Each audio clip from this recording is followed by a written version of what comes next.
Do you truly believe that endless hard work can make someone wealthy? If that were true, why does the bricklayer who rises before dawn still end the month struggling financially? Why does the nurse who dedicates entire nights to caring for others barely manage to make ends meet? Why does the driver who works double shifts live with an empty gas tank and a weary spirit? For a long time, this was my belief. I assumed that effort was everything, until I realized that effort, without conscious direction, is merely a cycle of survival. And it was one simple practice, almost comical at first, that completely transformed who I was and the direction my life was heading. This approach didn't require luck, a degree, or connections. It only demanded a new level of vibration. Because, believe me, everything vibrates: your body, your emotions, your thoughts, and even money. And what truly changes your reality isn't what you do, but the frequency with which you align yourself. I distinctly remember staring into the mirror and not recognizing the face reflected back.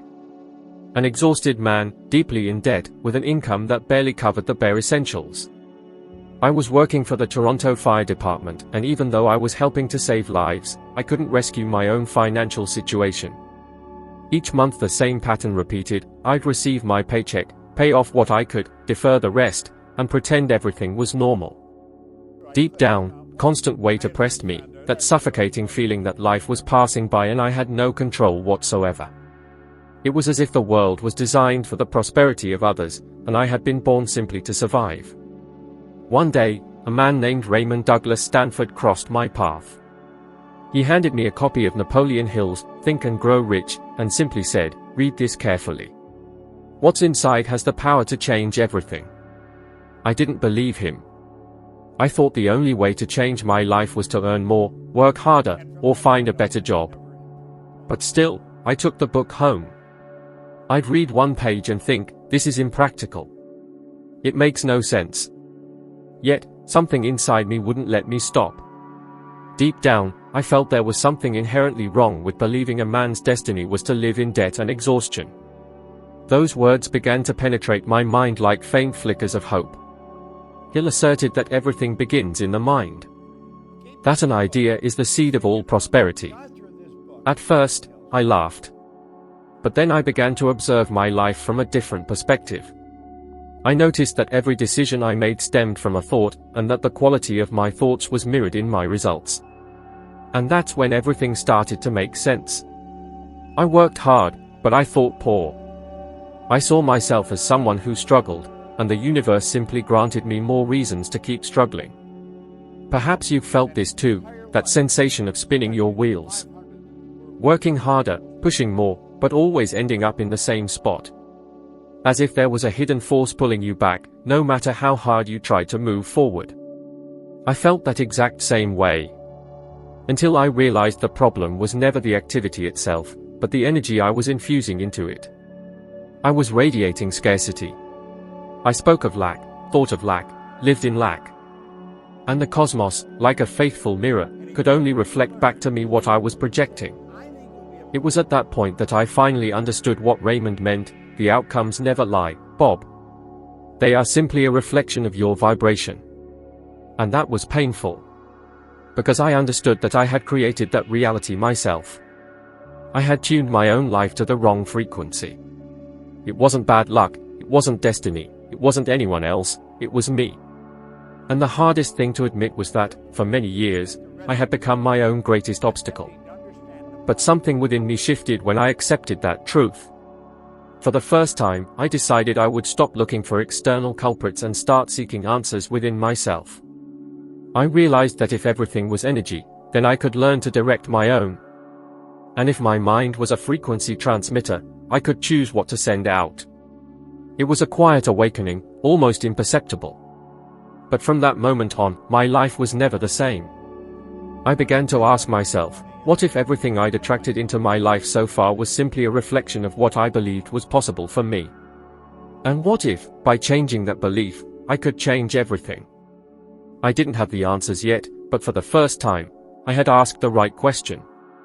And it was that question that opened the doors to a new path, a journey where I understood that wealth, success, and freedom don't start in your wallet, but in the mind of someone who decides they are already worthy of receiving them. I was vibrating on the frequency of lack, and I didn't even notice it. My thoughts were like an old radio, constantly tuned to the same station: not enough. Not enough time, not enough money, not enough luck. I'd wake up already anxious about what I didn't have, and fall asleep imagining every possible setback. It was an invisible, yet powerful, cycle. The energy I emanated attracted more of the same circumstances, more problems, more bills, more worries. I didn't understand it at the time, but life was simply reflecting what I projected onto it. I was tethered to the vibration of deprivation, and the universe, in its obedience, returned exactly what I transmitted. The cruelest part was that I genuinely believed I was doing everything right. I worked tirelessly, sacrificed weekends, exhausted myself physically, but nothing ever changed. And that's when the frustration would mount. I'd see less dedicated people achieving what I yearned for and wonder, why is it so difficult for me? The answer, I would later discover, was both simple and unsettling, because I was resonating with difficulty itself. I nurtured it with my thoughts, my words, and my emotions. Think for a moment, how many times have you told yourself, "That's impossible, I'll never achieve that," or "You can't live like this"? Every one of those phrases is a seed of scarcity planted in the soil of your mind. And what happens when you plant seeds of lack? Trees of fear, doubt, and limitation grow. I had cultivated an entire garden of negative thoughts, yet still expected to harvest prosperity. It was like watering thorns and expecting flowers. Over time, I noticed that my mind operated like a magnet. Whatever I focused on, consciously or unconsciously, was what I attracted. And this realization was difficult, as it meant recognizing that I was the creator of my own reality. But it was also liberating, because if I had the power to create scarcity, then I also held the power to create abundance. I started paying close attention to my daily thoughts. I discovered that most of them weren't original, they were automatic repetitions from the past. Fear of failure, guilt for not doing enough, insecurity about the future. The human mind tends to repeat what is familiar, even if it keeps us trapped in pain. And the most intriguing thing is that the vibration of scarcity often disguises itself as prudence. You believe you're being realistic, when in reality, you're merely perpetuating fear. How many people live like this today? Worried about what might be missing instead of focusing on what they can build. The fear of losing money is so profound that it paralyzes any movement toward wealth. Most people work not to achieve something, but to avoid failure. And living to avoid loss is the antithesis of living to expand. I discovered there's a profound difference between wanting something and being truly ready to receive it. Everyone wants more money, more freedom, more peace. But few feel truly worthy of it. And the universe doesn't deliver what you ask for with your words, it delivers what you vibrate with your heart. I was radiating the fear of not having enough, so everything in my life seemed insufficient. One day, a mentor told me something I've never forgotten: "Bob, energy doesn't lie. What you possess today is the exact reflection of what you feel every single day." Those words hit me like a punch to the gut. Because in that instant, I realized I was trying to change the external world without changing my internal world. I was trying to harvest new fruits from old roots. The transformation began when I decided to redirect my focus. Instead of dwelling on what I lacked, I started thinking about what I wanted to create. At first, it felt forced. It was like rowing against a current of many years of conditioning. But gradually, my energy began to shift. I felt a greater lightness upon waking. Ideas flowed with more clarity. And most surprisingly, people and opportunities began to emerge unexpectedly. It wasn't mere coincidence. It was vibration. Life always grants you what harmonizes with your frequency. It's like a radio station. If you want to listen to classical music, it's no use tuning the dial to a news channel. And yet, most people try to live in abundance while tuned into the frequency of scarcity. They want to prosper, but they talk about crisis. They aspire to triumph, yet they emanate uncertainty. They long for autonomy, but they subsist in fear. Upon internalizing this reality, I understood that the initial step wasn't about accumulating more wealth, it was about abandoning the mindset of someone perpetually in debt. And perhaps that's your current situation, striving to transform your life with the same patterns of thought that created your challenges. The essence is that you cannot establish a fortune without a renewed mental alignment. It's not possible to summon abundance while your vital energy is consumed by the battle against the fear of scarcity. During that period, I felt confined in a dark room, exploring the surfaces in search of an escape. However, the solution never resided externally, it was always in the activation button of my consciousness. And in choosing to illuminate that space, I grasped a simple yet profound truth: life doesn't react to your striving, it reacts to your vibration. When that vibration shifts, your entire surroundings inevitably embark on a journey of transformation. On one occasion, I resolved that I could no longer continue living that way. Everything I had learned about dedication, value, and relentless toil seemed to lose all meaning, as no genuine change was occurring. I was exhausted from perpetuating the same patterns and confronting the same consequences. It was at this moment that I chose to undertake something different, something that sounded almost too simplistic to be effective. I took a sheet of paper, settled into quietude, and penned an aspiration. Just one phrase: I will acquire $25,000. At that instant, the idea seemed as unattainable as the summit of a peak I didn't even conceive how to begin ascending. My annual earnings were less than $4,000, and my debt surpassed $6,000. I had not the slightest notion of how such an achievement could materialize. However, I didn't question the content of what was written. I simply recorded it. And, unbeknownst to me of the implications, that straightforward action was poised to completely redefine my reality. Daily, upon waking, I would take that fragment of paper and vocalize its contents. At first, it echoed as a complete fabrication. I couldn't discern any rational basis whatsoever to lend it credibility. I felt like a fraud reiterating a pipe dream. Despite this, I persisted. For an intuition within me asserted that if I yearned for a renewed existence, I had to act with the conviction that it was attainable. The everyday repetition of that sentence began to permeate my subconscious mind. It transformed into a seed germinating in the fertile ground of imagination. Initially, nothing appeared to change. Yet, something deep within me began to energize. I started visualizing pathways where before I had only perceived obstacles.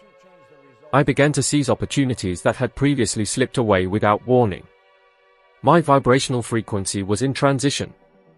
It was subtle, barely noticeable, but authentic. I observed that the more I revisited that intention, the more my system responded as if it were an accomplished reality. My emotional equilibrium began to harmonize with the mental image I rekindled with each passing day. And it was within this panorama of renewed resonance that a concept surfaced. I learned of an individual who made a living by cleaning offices. Many would have dismissed such an occupation, but at that time, I found myself on a distinct plane of awareness. I thought, I can do that as well. And I declared to myself, but if I am to actualize it, it will be on my terms. I will not serve others. I will establish my own enterprise. I acquired a bucket, some brushes, a used polishing machine, and I set to work. I didn't even possess sufficient capital for the tools, so I took out a loan. The inaugural agreement totaled a mere $15. An almost symbolic sum, yet it marked the genesis. Soon after, another commitment for $65 appeared. And, in a brief period, I was already earning $12,000 per month. This all unfolded in the year 1961. No economic shifts were present. No sudden stroke of fortune materialized. The sole discernible transformation was my mental framework. When you adjust your resonance, opportunities that have always been present finally unveil themselves. They don't spring from nothing, they've always existed. The distinction lies in the fact that, previously, your consciousness was obstructed by scarcity. You become hindered from discerning what the cosmos presents to you, as your alignment is imprisoned by apprehension. I existed in that murkiness. It was only when I modified my way of thinking that I became aware that what I termed others' good fortune was simply the logical outcome of a receptive perspective. Every new commercial bond one forged served as palpable evidence of my mind's restructuring. And the more I observed these effects, the more my conviction deepened. It was a pattern entirely opposite to the one that had previously restricted me. In the past, I would await materialization before I could believe. Now, my conviction preceded, and the outcome invariably manifested. It was at this juncture that I grasped the power of intentional faith, the efficacy of guided visualization. There exists no impediment for anyone who apprehends this truth. The sheet of paper where I recorded $25,000 possessed no supernatural attributes, but it held an allegorical significance. It symbolized my commitment to envisioning myself from a fresh perspective. Each reading was a self-affirmation that abundance was attainable, that I was deserving of embracing it. And, little by little, this notion transmuted from a mere expectation into an unshakable certainty. The intriguing aspect is that, while my existence underwent a metamorphosis, those in my immediate circle remained static. They observed the accomplishments but not the journey. They ascribed them to luck, to fortunate happenstance, or to the intervention of others. Yet, nobody grasped that the genesis of everything was a singular decision, to redirect attention from what was lacking to what was achievable. My journey commenced in penury, bereft of academic background, professional experience, or social connections. Nevertheless, I possessed an intellect capable of evolution. And this transcends the worth of any mere certificate. For when an intellect ignites, it doesn't require permission to construct. It simply constructs. This unassuming routine, recording a goal and revisiting it daily, extricated me from sameness and ushered me towards self-reliance. And if there's one pivotal lesson I've internalized, it's that the universe doesn't respond to mere rationality. It responds to resonance. When you begin to emit a frequency congruent with that of an already prosperous individual, reality starts to conform to your new alignment. You attract ideas, people, and serendipitous events.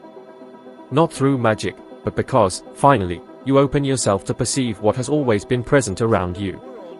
And the entirety of it began with a single sheet of paper and a firm resolution, to place confidence in the seemingly impossible, even without any tangible indication that it could succeed. That was the inception. An inception, when sown with conviction and nurtured with perseverance, transforms any barrenness into a fertile ground of potentials. Presently, science corroborates what for a long time was dismissed as esotericism. Every thought we cultivate radiates a frequency, an energy signal that interacts with our surrounding environment. It's pure quantum mechanics. The human intellect functions as both a generator and diffuser of electromagnetic pulses, and every emotion we experience, apprehension, joy, anger, appreciation, possesses a singular vibrational identity. When you continuously dedicate yourself to thoughts of scarcity, your system responds as if it were genuinely in peril, and your energetic field contracts. This is precisely why opportunities appear to vanish when you are in a state of dread. You literally cease to register them, not because they are absent, but because your consciousness filters out everything that does not align with the internal state you are broadcasting. The converse also holds true. When you begin to resonate with confidence, with conviction, with appreciation, your entire being undergoes a metamorphosis. Heart pulsations synchronize, your breath calms, and your intellect enters into harmony with your emotional core. At this elevated state, you become an unobstructed channel for apprehending what was once imperceptible. And it is at this juncture that enchantment, or, more accurately, scientific precision, reveals itself. What once appeared unreachable begins to draw closer. Individuals, ideas, opportunities, everything begins to flow organically. It is resonance adapting to the frequency of your yearning. The practice of the intention note stands as the most straightforward and potent method I've ever discovered for prompting this shift in alignment. At first impression, it seems to be merely a symbolic gesture, inscribing a desire onto a surface. Yet, what it genuinely achieves is neural rewiring through conscious, deliberate repetition. Each time you review your goal, you establish a new neuronal pathway. Every revision intensifies the internal representation, and the cerebral cortex, unable to distinguish between the tangible and the imagined, begins to function as though what is written there is already a reality. This alters your perception, and your perception, in turn, reshapes your behavioral patterns, your emotions, and consequently, your ultimate outcomes. The vast majority of people fail to grasp this dynamic because they long to witness the fruit before they are willing to reframe their perception. They await the materialization of wealth to feel opulent, the arrival of affection to perceive themselves as whole, the emergence of opportunity to feel secure. Yet, the cosmos operates in the reverse manner. You first achieve a vibrational alignment, and only subsequently does the external landscape reflect that transmutation. It's akin to tuning a radio receiver. It's imperative that you align with the precise frequency to pick up the broadcast. If you wish to hear music but find yourself tuned to static, the responsibility does not lie with the station. It lies with your tuning. This was the profound realization I gained when I commenced the daily reading of my personal declaration. I wasn't merely reciting words, I was actively conditioning my intellect to recognize what it had previously overlooked. Initially, it felt like an automatic gesture, but with the passage of time, I observed the profound emotional transformation that this regular practice bestowed upon me. A new force emerged within me, an intimate certainty that what I desired was already real, just not yet visible. And as this perception solidified, opportunities began to appear with almost unbelievable precision. The brain possesses a mechanism, the reticular activating system, which filters information. It prioritizes what confirms our beliefs, disregarding the rest. That's why, when you decide to buy a particular car, it seems to appear everywhere. It was always there, but your mind only now identifies it. This principle applies to money, success, and affection. By readjusting your focus, you reconfigure the lens of your reality. For this reason, writing down your goal isn't a talisman, but mental reconditioning. It deactivates scarcity mode and aligns your mind with abundance. It's training for the nervous system, replacing fear with favorable expectation. With each repetition, you rewrite your internal code, replacing uncertainty with conviction, and lack with security. The common mistake is premature surrender. They write once, read for days, and, seeing no change, deem it ineffective. But the universe doesn't adhere to human haste. It responds to persistence, not speed. Just as a seed requires time to sprout, your new vibrational frequency needs repetition to solidify. This was my own experience. Days passed without apparent change. Debts remained, conditions were identical, and the temptation to give in was immense. Nevertheless, I persisted. Deep down, I knew, each reading was invisible nourishment. Then, at a certain point, my inner world began to mirror the outer. New business avenues emerged, I met previously unknown people, and, crucially, I felt transformed. I felt worthy. The letter is a constant reminder of who you are becoming. It moves you from survival to creation. By reading it with feeling, you cease to be a spectator and become an author. It instructs you to think, feel, and vibrate with intention. This changes everything. The power doesn't reside in the paper, but in the consciousness it evokes within you.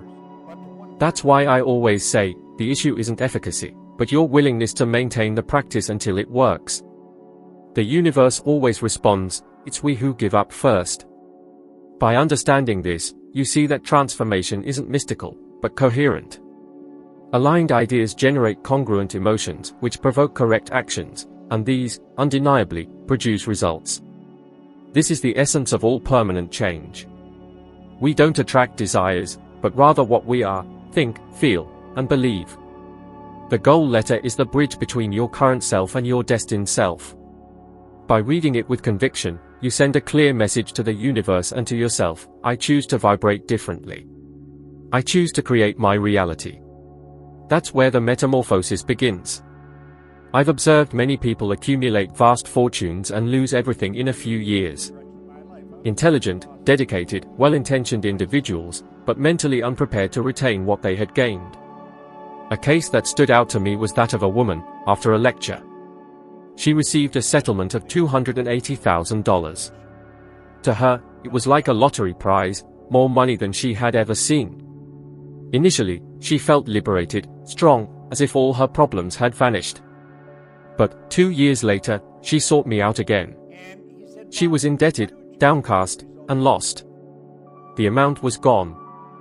When I asked what had happened, she said, I don't know, Bob. I was just living. And the money disappeared.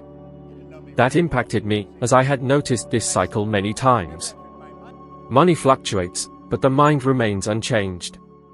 If the mind doesn't keep pace with the new level of abundance, it tries to return to its previous state.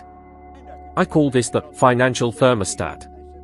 Everyone has an unconscious ceiling for what they believe they deserve. One might earn more for a period, but the subconscious will adjust to the point it considers normal. This point is defined by the paradigm, beliefs, habits, and mental patterns that control actions without our awareness. I experienced this myself. When I started to prosper financially, I felt uncomfortable. It was a strange sensation of fraud, as if I shouldn't have so much. Without realizing it, I sabotaged everything. I spent more than necessary, made hasty decisions, acted without direction. It seemed that a part of me was seeking the old pattern of scarcity, restriction, absence.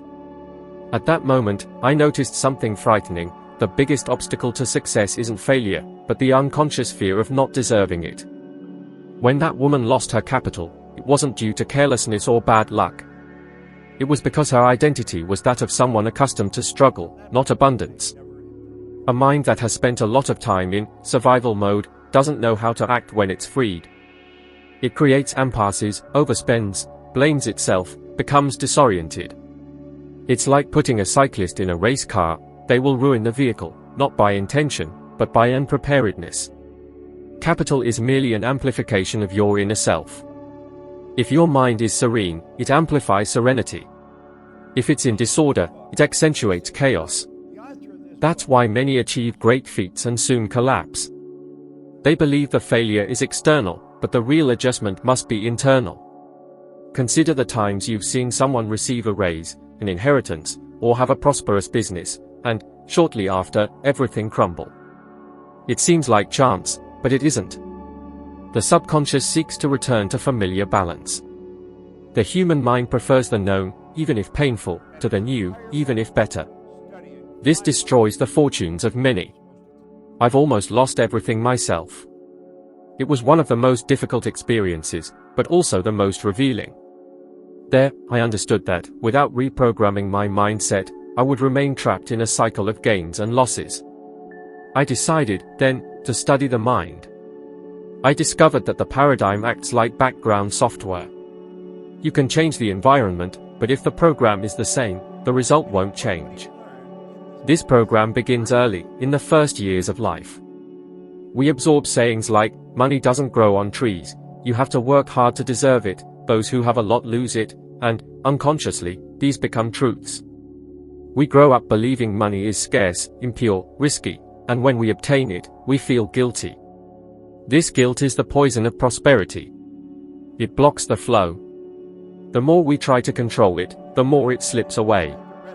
The secret is to break this cycle through consciousness.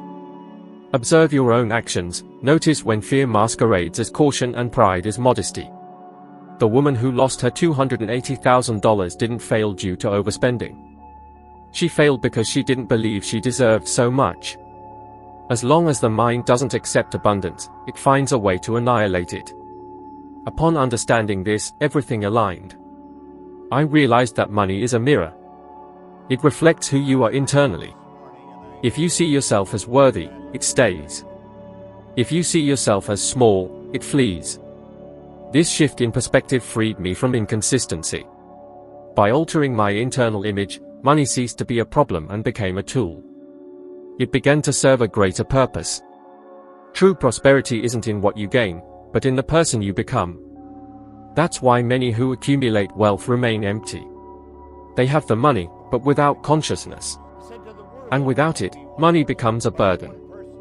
It exacerbates fears, addictions, and insecurities. In contrast, when we cultivate a prosperity mindset, financial resources emerge naturally. You don't actively seek them, you magnetize them. When they reach you, you expand them. This happens because your vibration is already aligned. A woman who lost all her possessions bequeathed to me one of the deepest truths: you never lose what you are capable of preserving.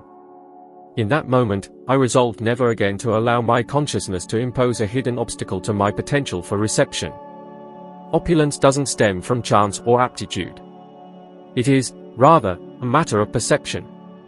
And as long as your cognition isn't reprogrammed to embrace success, you will continue to push away everything you desire, even unconsciously. Capital doesn't alter your essence. It exposes it. When you opt for internal evolution, it manifests as a mere unfolding of your own being. If you are listening to me right now, it's because a yearning for genuine metamorphosis resides within you. And it is precisely for this reason that I ask you to pause and focus. If my words have resonated with you so far, if you perceive truths echoing in your soul, then I want you to make a choice immediately. Press that like button and subscribe to the channel at this instant. This isn't merely a figurative act or a simple encouragement for this space. It's a declaration of commitment to yourself. For every time you choose to follow this path, you are affirming to the cosmos your readiness to alter your vibration. This seemingly insignificant choice holds enormous power. It symbolizes the point where you cease to be a mere observer of your own existence and assume the position of intentional architect. By pressing like, you are verbalizing, I yearn to continue educating myself. I desire to dismantle ingrained habits. I choose personal progress. It might sound like a mere click, but it's an indication of your readiness to maintain your renewed energy. And this is the distinction between those who genuinely change and those who merely fantasize about transformation. Reflect for a moment on how many occasions have you started an endeavor and abandoned it before completion. How many times has initial motivation propelled you, only to gradually fade until the situation returned to its original state? This phenomenon occurs because the intellect is skilled at leading you back to familiar territory. It prioritizes habitual affliction over unknown expansion. That's why small daily commitments hold such significance. They reorient your subconscious, demonstrating that this occasion is different, that now there is persistence, that now there is firm deliberation. I have witnessed countless individuals completely change their lives when they chose to remain unwavering, even in the absence of instant results. They persisted in their studies, in practice, in the self-observation of their thoughts, and, as time went on, everything began to reorder itself. Their energy transformed, and, as a corollary, the surrounding environment began to change as well. This is the reach of perseverance, the power of directed concentration. Perhaps you consider this just an audio-visual content, but the reality is that everything begins with a simple choice. It is this deliberation that sets the path for the unprecedented. Each time you return to this space, each decision to listen, to ponder, and to execute, you are communicating a clear message to your subconscious: I desire to grow. I am worthy of prosperity. I am ready to embrace new knowledge. And the subconscious, in its compliant nature, begins to harmonize with this new route. This is how a new mental model is built, one idea at a time, one congruent attitude at a time. It's not about implementing grand transformations suddenly, but about maintaining modest resolutions until they integrate into your essence. And that is precisely what this option symbolizes. By activating, by continuing, by persisting, you are solidifying your process of metamorphosis. I recall the first occasion I made a pact with myself. I was in financial ruin, emotionally unstructured, and exhausted from repeating the same mistakes. Nevertheless, I determined that, from that point onward, I would carry out a different action daily, no matter how small. And that's how everything began to change.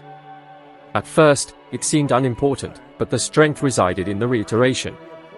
It's like watering a seed: you don't observe the development overnight, but, with continuity, the fruits will undoubtedly emerge. Most individuals give up precisely when success is on the verge of manifesting. They interrupt their journey because they haven't yet cultivated confidence in what is not visible. But it is in the intangible dimension that everything begins to take shape. With each choice to proceed, even without tangible proof, you are showing the universe that your belief surpasses your uncertainty. And it is this conviction that overcomes imposing obstacles. Therefore, if you are here, listening to these words, do not allow this energy to dissipate. Seize the momentum. Click now and join. Make this a foundation, a daily reminder that you are pursuing a new trajectory. May this communication be your turning point, the watershed for a new period. For the truth is that change does not happen suddenly, it materializes when you choose not to retreat. And that is what I desire from you right now: dedication. Dedication to your own development. Dedication to your future self. Dedication to the future you are forging, even if it is not yet visible. Because when you genuinely commit, the entire universe realigns to support you. Everything begins to converge for the benefit of those who stay in tune, those who persevere in their resolution to progress. Therefore, make this move now. Not just for me, but for yourself. Affirm in silence, I choose to remain on this journey. And from this exact moment, perceive the change. Your energy transforms. Your consciousness expands. The cosmos begins its response. This is how metamorphoses come to fruition, one conscious decision at a time. On how many occasions have you examined your desires and uttered, "It's not the opportune moment, I don't have the financial resources, circumstances are more challenging for me." Perhaps you believe it's a scarcity of time, of fortune, or even of ability, but allow me to reveal something rarely said: none of these is the real impediment. What truly blocks you is your mental model, an imperceptible conglomerate of convictions, customs, and emotional behaviors that govern your existence like a stealthy system. You don't choose your paradigm, it was implanted in you long before you developed such perception. It originated from the conversations heard at home, from your parents' convictions, from your childhood fears.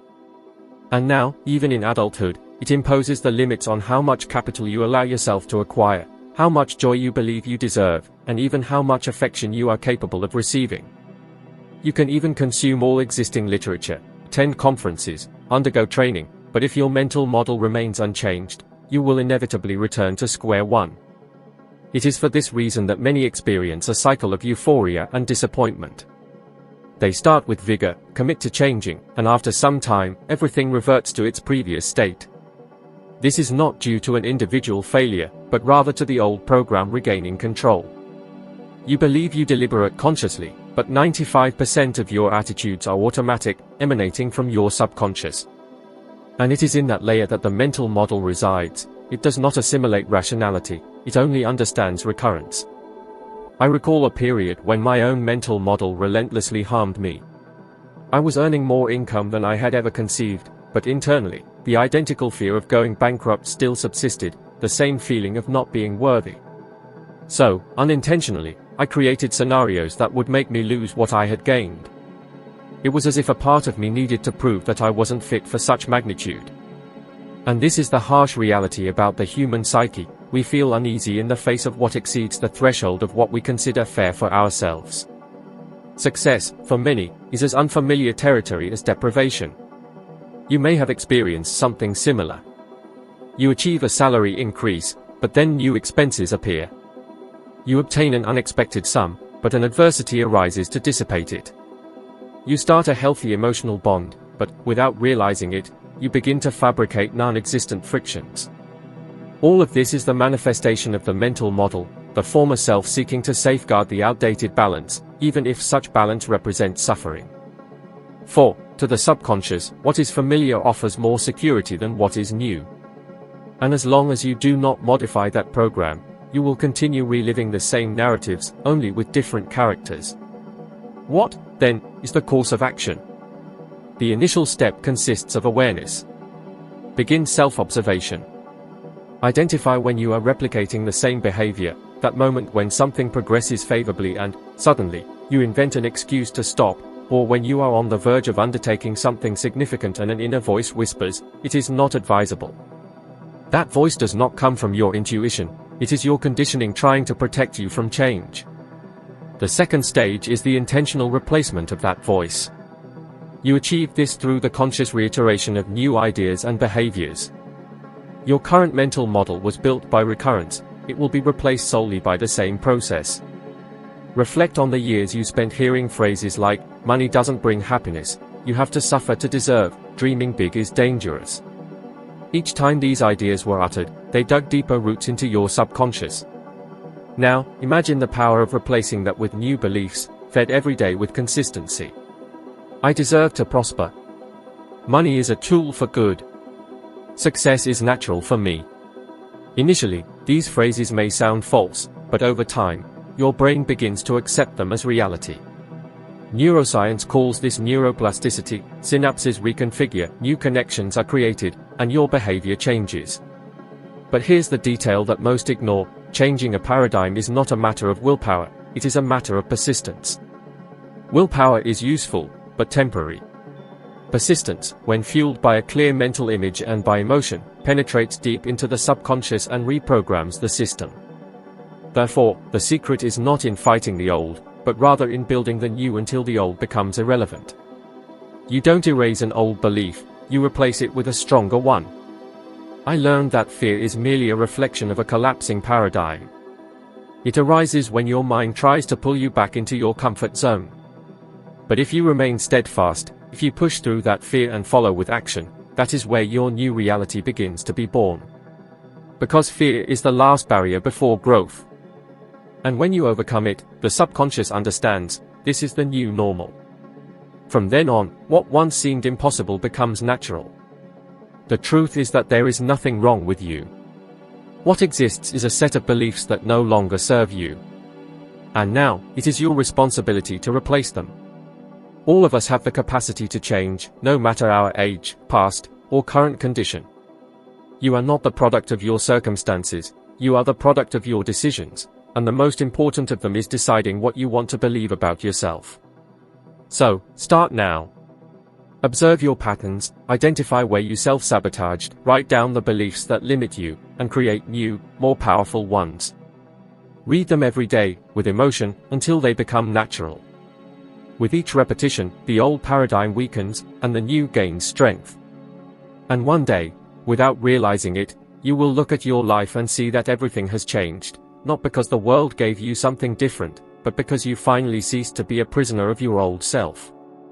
When you understand this, fear disappears, exhaustion dissolves, and a new sensation takes over, that the power has always been in your hands, merely dormant beneath layers of inherited beliefs. And it is at that moment that you become truly free. I recall a woman who came to speak with me after a conference. She seemed serene, but her eyes carried a weight, an emptiness that I had already glimpsed in many people who achieve something and, suddenly, lose everything. She told me she had received $280,000 as a settlement in a lawsuit. It was more money than she had ever encountered in her life.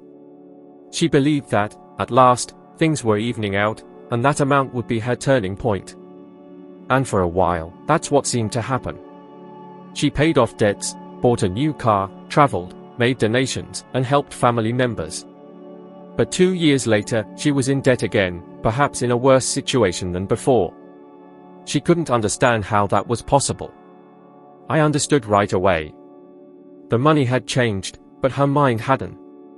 The internal pattern, the paradigm that governed her choices, her emotions, and her relationship with abundance, remained exactly the same. When money comes to a mind that hasn't been prepared to receive it, it finds no structure to hold it. It's like pouring water into a leaky bucket, no matter the volume you put in, it all drains away and disappears. A mind conditioned to scarcity will always recreate scarcity, even when surrounded by opportunities.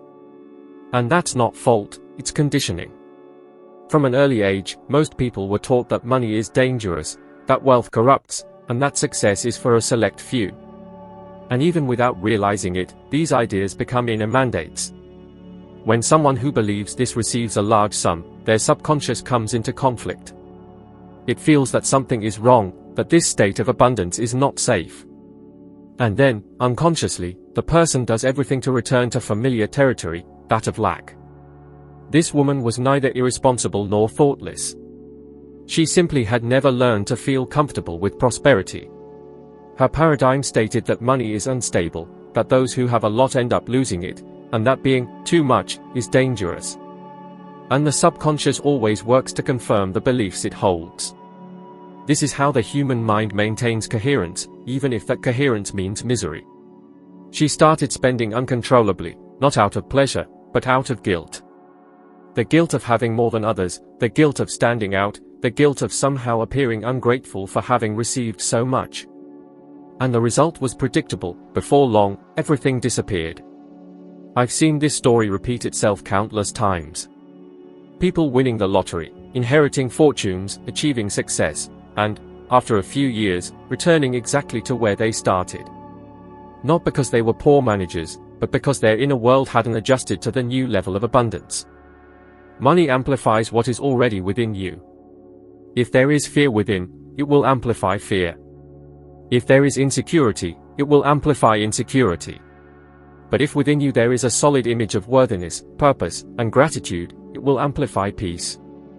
That's why mental preparation is more important than any financial strategy. It took me a while to grasp this myself. When I started making money, I found myself repeating the same pattern. I spent too much, sought extravagant experiences, almost as if I needed to prove something to the world or get rid of it as quickly as possible. At one point, I realized I was unconsciously trying to return to the zone where I felt safe, failure.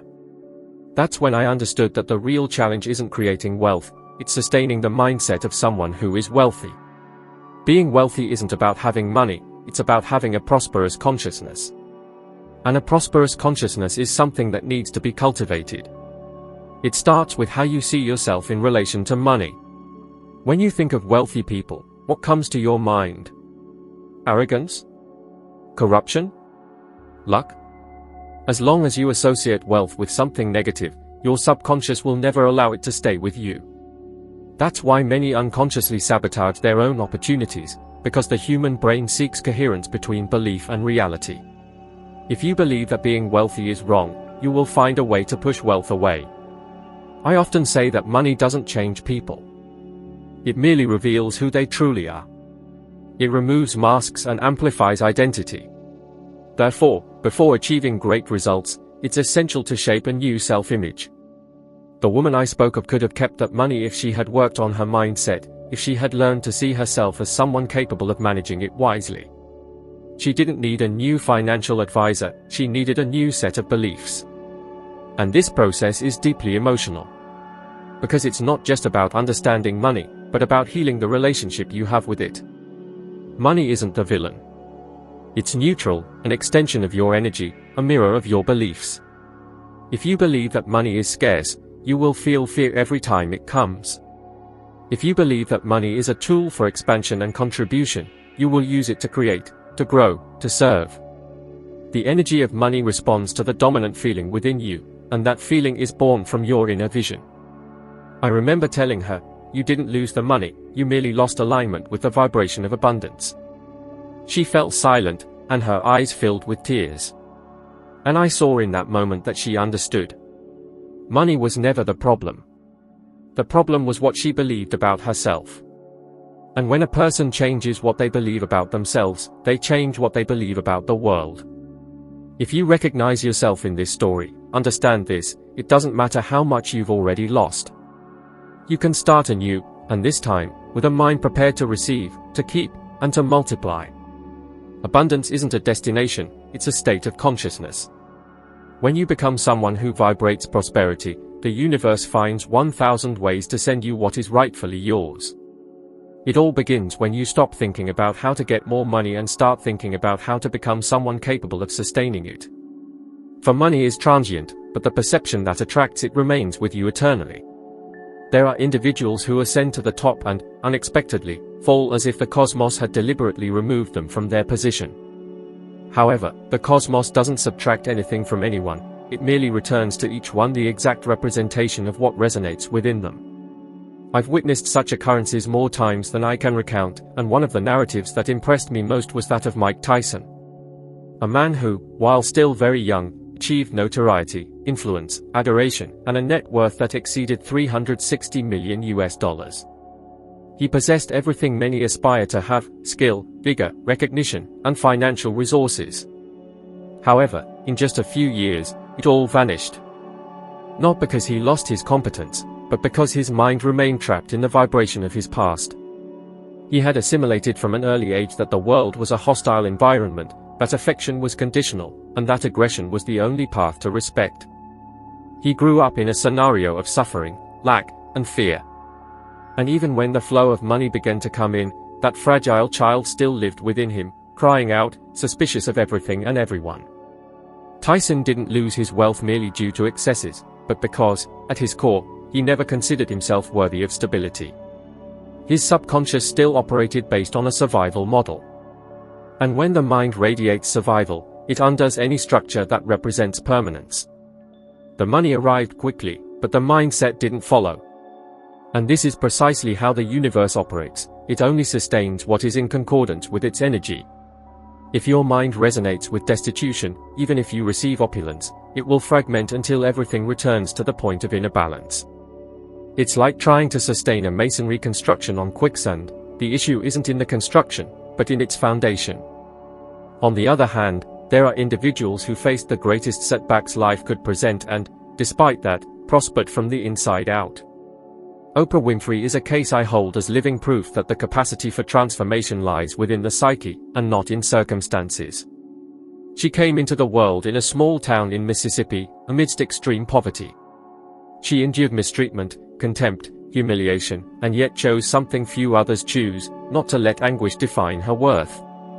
While many identify with their scars, she identified with her potential.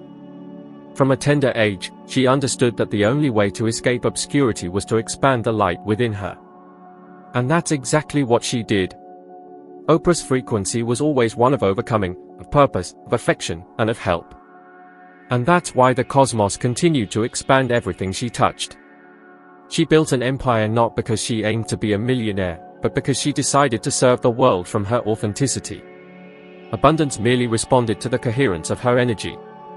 These two examples demonstrate something many ignore: money has no morality. It neither rewards nor punishes, it merely intensifies. It intensifies fear, if fear is what resonates. It intensifies affection, if affection is what guides. It intensifies emptiness, if emptiness is what predominates. And that's why so many people lose everything, not because they don't know how to acquire it, but because they haven't learned to sustain the vibration of opulence. It's simple to desire wealth, but it takes courage to become the person who vibrates at this frequency.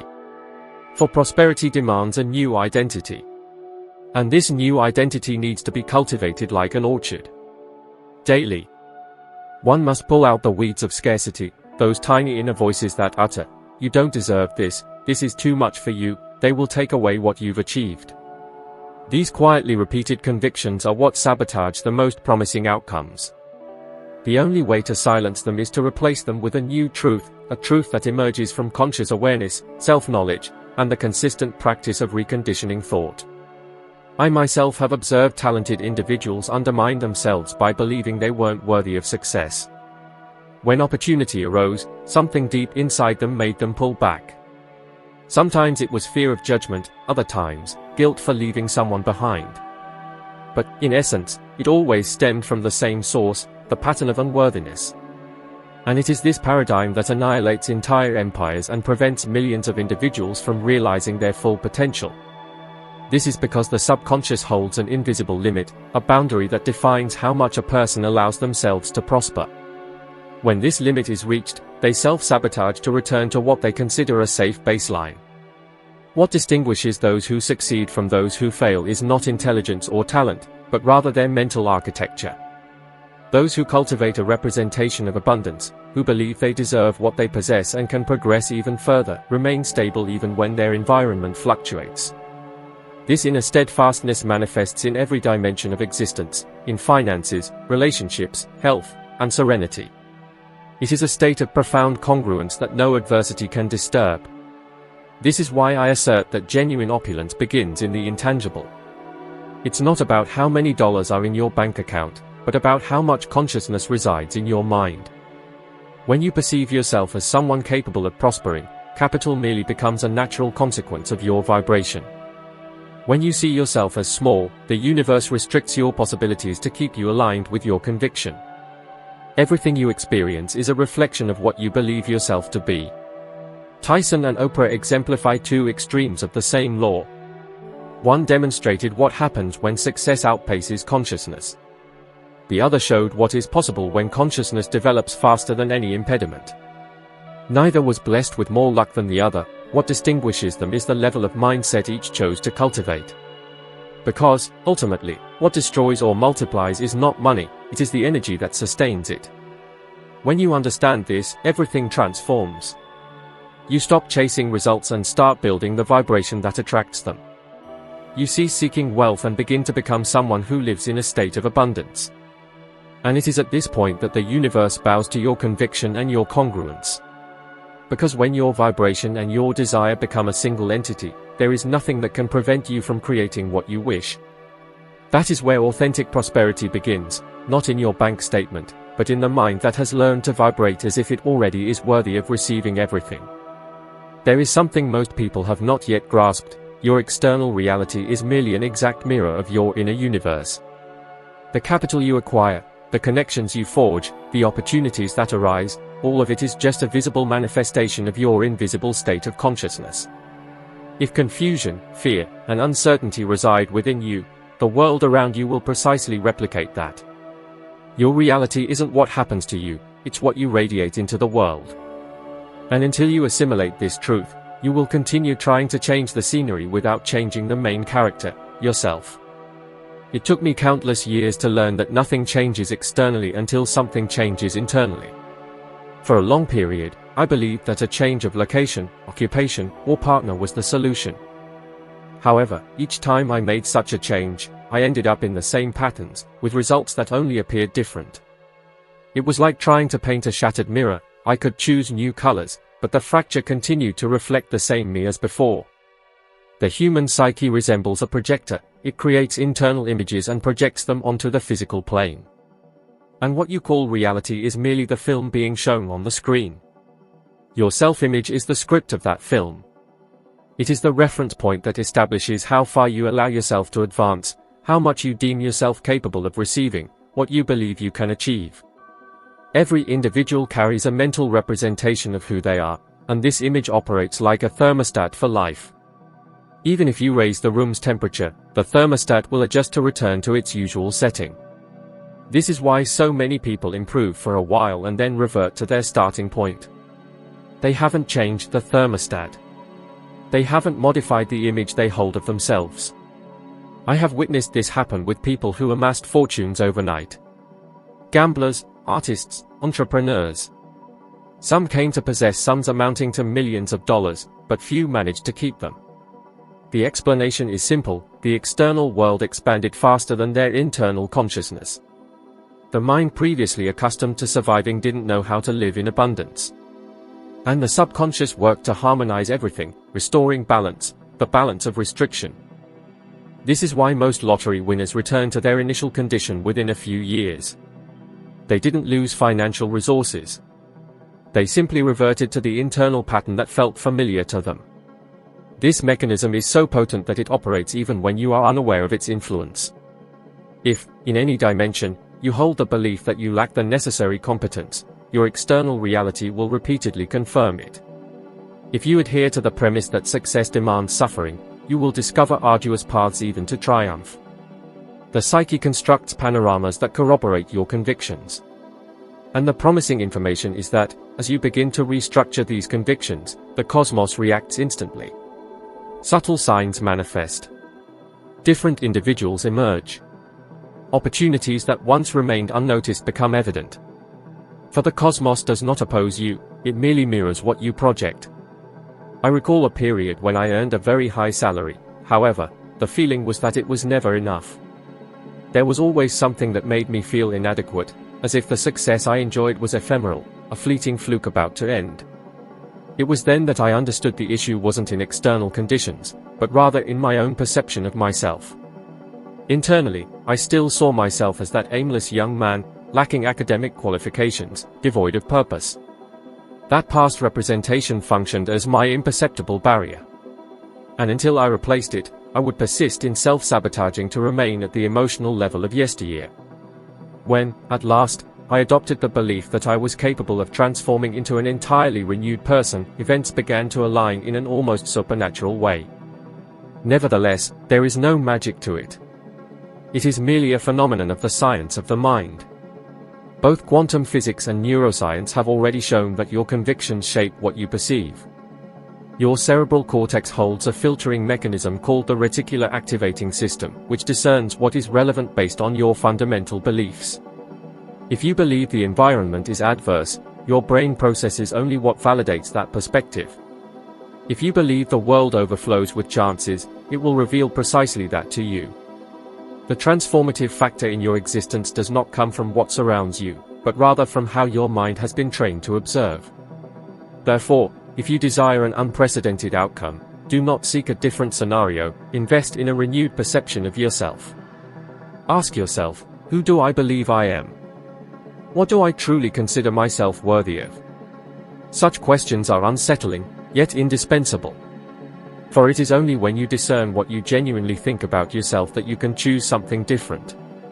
Metamorphosis begins the exact moment you decide to see yourself as a being worthy of all your aspirations. And this is not a change that happens in the blink of an eye. It is a journey. You will notice opposition, uncertainties, regressions. However, each time you reaffirm your newly acquired identity, it will strengthen. Consider for a moment that your existence is a mirror. If you yearn to see the reflected face smiling, you need to smile first. It's useless to beg the mirror to change. The mirror is only the effect. What alters the reflection is the source, and that source is you. Everything you currently possess is the representation of the figure you hold within your deepest self. If that representation is diminished, your fruits will be modest. But if you expand it, if you begin to perceive yourself as an individual capable of conceiving, prospering, contributing, then reality will have no alternative but to adapt. And this is the point most people miss: the cosmos does not reward you for physical effort, but rather for the mental power you invest in all your actions. You could dedicate twice the effort of another person and still earn a lower income if, deep down, you believe you are not worthy of more. Your vibrational resonance does not deceive. It defines the essence of your experiences. And as long as you persist in seeing yourself as the same individual as before, your future will remain a replica of your past. Genuine transformation occurs when you observe yourself and decide to elevate your intrinsic standard. When you stop focusing on how to get more and begin asking, what kind of person must I become to experience what I desire? This is the question that changes everything. Success isn't merely a goal you reach, it's a state of being you embody. And when your newly formed identity aligns with the self-perception you cultivate, the universe has no choice but to follow suit. Essentially, you are the architect of your own experience. You embody both the creator and the creation, the muralist and the canvas. What you currently see before you is simply a reflection of the ultimate image you've chosen to embrace. If you don't appreciate the masterpiece, don't attempt to demolish the canvas, change the design. Adjust your perception, shift your vibration, and redefine the understanding you have of yourself. Because when your inner perspective expands, the entire world expands with you. It's then that you realize you never needed to struggle to prevail, you simply needed to call forth who you truly are. So, don't keep this wisdom to yourself. Think of someone you know who needs to hear these words right now, someone perhaps caught in similar thought patterns, convinced that nothing will ever change. Send this video to that person, because a single act can completely change the trajectory of a life. I'm deeply grateful that you've stayed with me until this point, for giving yourself the opportunity to flourish, reflect, and expand your awareness. Continue on this journey alongside me, as in the next video, we'll delve even deeper into this path of inner transformation. I'll be waiting for you there.